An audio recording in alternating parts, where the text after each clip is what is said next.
Hello hi नमस्कार welcome back to my new blog. आज हूँ शुक्रवार तो शुक्रवार मैंने ऑब्वियसली नॉनवेज ही हो कौन से नॉनवेज आइटम टी देखु।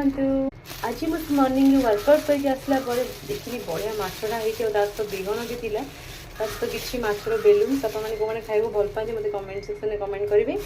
तो बर्तमान मुझे चली धोईकी भाजदेवी तापर आज आउ गोटे स्पेशल आइटम कौन सब बनूँ से आपको खाइला बेले देखिए। Thank you. फाइनाली रेडी हो गला मोर गरम गरम बिहन बरा।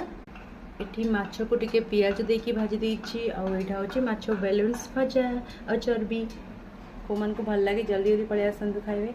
तो नेक्स्ट आइटम जोटा हम कही सस्पेंस अच्छी से चलते देखा। बर्तमान ये स्पेशल आइटम टी होछि मटन।